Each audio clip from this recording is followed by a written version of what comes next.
बिस्मिल्लाहिर्रहमानिर्रहीम। अस्सलाम वालेकुम। लाखों करोड़ों दुरूदो सलाम मोहम्मद मुस्तफ़ा सल्लल्लाहु अलैहि वसल्लम और आले मोहम्मद पर।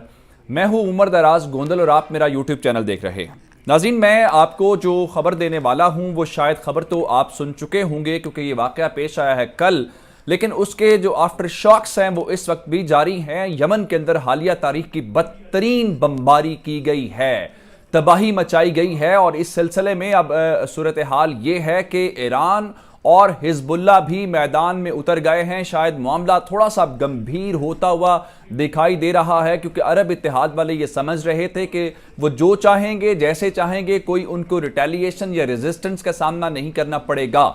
लेकिन गेम थोड़ी सी उनके हाथ से निकलती हुई दिखाई दे रही है और गेम उलट होती हुई नजर आ रही है। वो किस तरीके से, इस वीडियो के अंदर मैं आपको ये भी बताऊंगा। और फिर ये जो हम कह रहे हैं कि हालिया तारीख की बदतरीन बमबारी है, ये इस तरह से अरब ममालिक ने क्यों किया है। आमतौर पे कुछ ऐसी जगह होती हैं जिनको निशाना नहीं बनाया जाता, भले ही जंग हो, भले ही अमन हो, उन जगहों के ऊपर या उन लोगों को टारगेट नहीं किया जाता। लेकिन सऊदी अरब और मुत्तहिदा अरब अमारात ने मिलकर ये नई तबाही की तरफ क्यों कदम बढ़ाया है, और उसके बाद अब क्या मुत्तहिदा अरब अमारात की जो इस वक्त टूरिज्म है, जो वहाँ पे इंटरनेशनल कंपनीज का हब बना हुआ है, क्या उसको मेंटेन करना उनके लिए आसान होगा? क्योंकि यमन के हौसियों ने एक नया सिलसिला शुरू करने का ऐलान किया है जो एक नई मुश्किल में अरब ममालिक को फंसा सकता है। और फिर आखिर में आपको बताऊंगा कि अक़वाम मुत्तहिदा ने भी खामोशी तोड़ी है और वो भी अब इस सारी सूरत हाल के ऊपर बोल पड़े हैं। न सिर्फ बोले हैं बल्कि कंडेम किया है। और अब मोहम्मद बिन सलमान के लिए एक नया इम्तिहान या नई मुश्किल जिसको हम कह सकते हैं,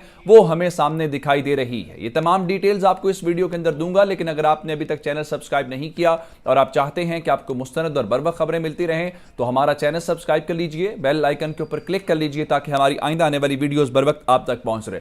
मैं आपको एक हालिया मिसाल देना चाहता हूं कि हाल ही में अफगानिस्तान के अंदर क्या हुआ कि वहां पे तालिबान की हुकूमत जब आई, बल्कि उन आखिरी चंद महीनों के अंदर जब वो काबुल तक या बड़े जो सूबाई दारुल हुकूमत थे वहां तक पहुंच रहे थे, तो तालिबान ने किसी भी जेल के ऊपर हमला नहीं किया। जेल पर हमले से मुराद ये है कि जेल के ऊपर लोगों को नहीं मारा। अगर तालिबान ने ये काम नहीं किया तो उसके मुकाबले में जो अशरफ गनी की हुकूमत थी या दूसरी जानिब अमेरिका था, तो अमेरिका ने भी कोई ऐसा काम नहीं किया कि जेल के ऊपर बमबारी कर दी हो या जेल के लोगों को मार दिया हो, क्योंकि उन लोगों के ऊपर तो अब हमला नहीं करते। जंग जितनी भी शिद्दत पकड़ जाए, जंग जिस हद तक भी पहुंच जाए, आप औरतों के ऊपर, बच्चों के ऊपर, स्कूलों के ऊपर, अस्पतालों के ऊपर या जेलों के ऊपर ये काम नहीं करते। लेकिन इस वक्त अरब जो हुक्मरान हैं, जो अरब तबका है, वो शायद इंतकाम के अंदर या अपने इक़्तिदार को बचाने के लिए उस रेड लाइन को भी क्रॉस करता हुआ नजर आ रहा है। मैं वाकया आपको कल के रोज का बताना चाहता हूं। कल जुमे के रोज जो है मुख्तलिफ बमबारी के वाकयात पेश आए हैं, लेकिन उससे पहले मामला उस वक्त शुरू हुआ जब आज से 5 रोज पहले मुत्तहिदा अरब अमारात के अंदर हमले हुए जिसमें 3 लोग मारे गए थे। उसमें एक पाकिस्तानी, जिसमें 2 पाकिस्तानी थे और एक इंडियन भी शामिल था। अब ये जो लोग मारे गए, उसके बाद अरबों ने उससे अगले दिन ही सना जो उनका कैपिटल है वहां पे भी हमले किए। तो हमने भी आपको ये खबर रिपोर्ट की, तो अरबों ने भी कहा जी हमने बमबारी करके बदला ले लिया है। और हम ये समझ रहे थे चूंकि वो रिटेलिएट कर रहे हैं, उनके घर हमला हुआ है, तो वो जवाबुल जवाब की तरफ जा रहे हैं। लेकिन अब मामला इससे थोड़ा गड़बड़ हो गया है। कल जो जुमे के रोज इन्होंने किया क्या, इन्होंने जुमे के रोज तबाह कुन बमबारी जो हम कह रहे हैं, मुख्तलिफ इलाकों के अंदर बमबारियां की हैं। लेकिन इन बमबारियों के दौरान जो एक चीज इन्होंने की है वो वहां पे जेल के ऊपर हमला है। और जेल वाला ये जो हमला है, उस हमले के बाद सूरत हाल थोड़ी सी गड़बड़ होती हुई दिखाई देती है। सादा इलाका है यमन का, उसके ऊपर बताया गया है कि इस वक्त की जो बमबारी है, उस जेल के ऊपर होने वाली बमबारी के अंदर 100 से ज़ायद लोगों की जान चली गई है। जो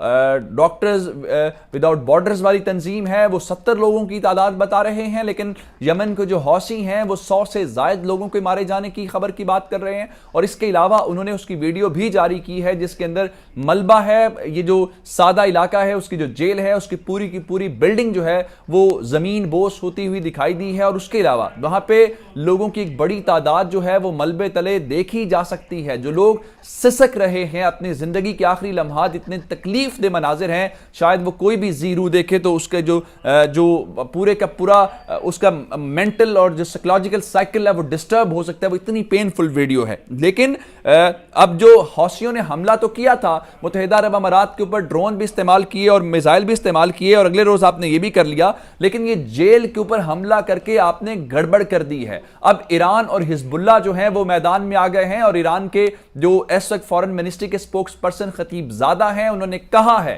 کہ یہ ریڈ لائن کراس ہوئی ہے، یہ کرائم اگینسٹ ہیومینٹی ہے، یہ انسانیت کے خلاف جرم ہے۔ اور جب کہ سید حسن نصر اللہ جو حزب اللہ والے ہیں وہ کہہ رہے ہیں کہ اگر عرب حوثیوں کو یا یمن والوں کو بھی عرب نہیں مانتے تو پھر کون اس خطے کے اندر اصل عرب ہے؟ یہ ہے اصل تباہی اور جنگ کی طرف جانے کی مثالیں، کیونکہ اس وقت ایک طرف جو ایران کے اور سعودی عرب کے درمیان تعلقات بہتر ہوتے ہوئے دکھائی دے رہے ہیں، ایران کا ڈیلیگیشن جدہ پہنچ گیا ہے، دونوں ممالک کی سفارتکاری ہمیں بہتر ہوتی ہوئی دکھائی دے رہی ہے، لیکن اس قسم کے جو واقعات ہیں وہ معاملات کو گڑبڑ کر رہے ہیں۔ اب ایک تو ایران آیا، حزب اللہ آیا، دیگر طاقتیں ہیں، اس کے بعد جو اس وقت الجزیرہ نے خبر دی ہے، الجزیرہ یہ کہتا ہے کہ جو سعودی اتحاد ہے وہ یہ کہہ رہے ہیں کہ یہ حملہ ہم نے نہیں کیا، جو سادہ کا سٹی ہے، جو علاقہ ہے، یہ ہماری ٹارگٹ لسٹ کے اندر ہی شامل نہیں تھا۔ اگر یہ حملہ آپ نے بھی نہیں کیا، حوثی اپنے علاقے کے اندر تو حملہ نہیں کریں گے، اپنی جیل کے اوپر لوگوں کو تو نہیں ماریں گے، وہ بھی اس انکار کر رہے ہیں، تو پھر اس کا ذمہ دار کون ہو سکتا ہے؟ اور اس کے ایریل جو یعنی فضائی جو بمباری ہے اس کی صلاحیت سب سے زیادہ تو آپ کے پاس ہے، اور آپ جس شدت کے ساتھ کر رہے ہیں یہ تو کسی اور کے اوپر بات بھی نہیں کی جا سکتی۔ لیکن یہاں تک معاملہ رہتا تو اور تھا۔ اب کھیل دلچسپ مرحلے اور نئے فیز کے اندر داخل ہو گیا ہے۔ وہ کس طریقے سے؟ یمن کے حوثیوں نے آج جتنی فورن کمپنیز ہیں، جو فرمز ہیں جو متحدہ عرب امارات کے اندر کام کر رہی ہیں، ان کو یہ میسج دیا ہے چونکہ ہمارے معصوم لوگوں کو مارا گیا ہے، بچوں کو مارا گیا ہے، خواتین کو مارا گیا ہے۔ یہ جو ایئر سٹرائکس ہوئی ہیں، ایک جگہ پہ بچے گراؤنڈ کے اندر فٹ بال کھیل رہے تھے، بتایا گیا ہے کہ عرب اتحاد کے طیاروں نے ان بچوں کو بھی ٹارگٹ کیا ہے۔ اس لیے وہ یہ کہہ رہے ہیں کہ تمام فرمز اور تمام جو کمپنیاں ہیں وہ یہاں سے نکل جائیں، ادروائز یہاں پہ اٹیک ہونے والا ہے اور ہم اس کے اوپر اٹیک کریں گے، جس کا مطلب یہ ہے کہ آنے والے چند دنوں کے اندر متحدہ عرب امارات کے اوپر مزید حملے ہونے والے ہیں، اور ان حملوں سے اگر وہ بچنے کی کوشش کریں گے تو وہ بچ نہیں پائیں گے، کیونکہ پچھلے حملے کا ہونا، میزائل کا استعمال ہونا، ڈرونز کا استعمال ہونا اور ان کے میزائل ڈیفنس سسٹم کا کام نہ کر سکنا اس بات کا ثبوت ہے کہ وہ جب چاہیں جہاں چاہیں متحدہ عرب امارات کے اندر حملے کر سکتے ہیں۔ اب یہاں پہ محمد بن سلمان جو ظاہری بات ہے اس پوری کیمپین کو لیڈ کر رہے ہیں، جن کا خیال یہ تھا کہ یمن کو ٹارگٹ کر کے ان کو دبا کے وہ دنیا کے سامنے اپنے آپ کو منوا لیں گے کہ وہ بڑے کامیاب ملٹری کمانڈر ہیں، وہ کامیاب ملٹری لیڈر ہیں، اور عرب ممالک کے جو لیڈر ہے محمد بن سلمان ہی ہے۔